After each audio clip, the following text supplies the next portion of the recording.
Hello বন্ধুরা, আশা করি তোমরা সবাই ভালো আছো। আজকে আঁকবো লাটিম। দেখো, চিকন একটা দাগ দিলাম, উপর দিয়ে একটু রাউন্ড করে নিলাম। এবার বাম দিক থেকে নিচে নামাচ্ছি।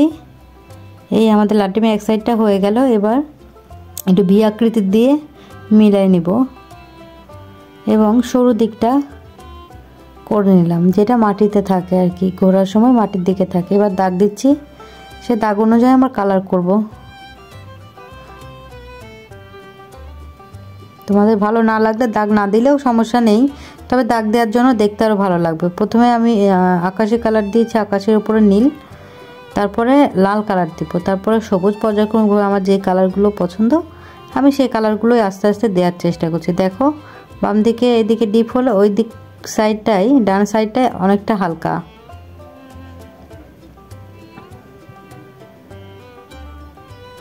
এবার সবুজ কালার দিব, সবুজটাও একই রকম দেব। ভেতরের দিকটাই হচ্ছে ডিপ কালার এবং সাইডের দিকটায় লাইট কালার। দেখো আমি কিভাবে কালারটা করছি। এখানে তোমরা আমার হাতের কালারটা মানে পেন্সিলটা দেখে বুঝতে পারছো যে এটা আসলে কি কালার দিয়ে আমি কাজ করছি। মোট কথায় আমার কাছে অনেক রকম কালার রয়েছে, আমার যখন যেটা ভালো লাগে, যেটা কমফোর্ট ফিল হয়, সেটা দিয়ে আমি কালার করি। উপরে ইয়েলো দিয়ে দিলাম, ব্রাউন দিয়ে দিলাম। এবার ভেতরে আমরা ব্রাউন কালার দেব বডির দিকটায়, যে জায়গাটা বেশি স্পেস।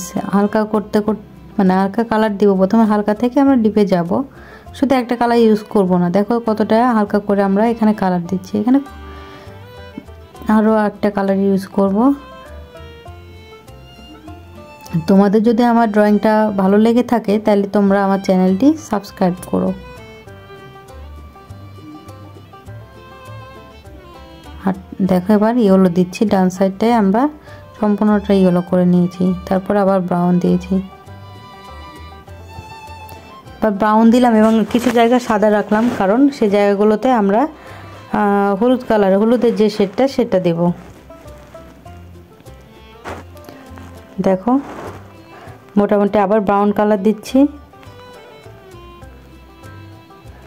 আমাদের কালার হয়ে গেল। এবার ডিপ কালার দিচ্ছি নিচের ধারালো মানে সরু অংশটাই, এবং কালো দিচ্ছি, এবং এক সাইডে লাইট পড়ছে, সেজন্য ওই দিকটায় একটু হালকা কালার রয়েছে। এই হয়ে গেল আমাদের লাটিম। Thank you for watching.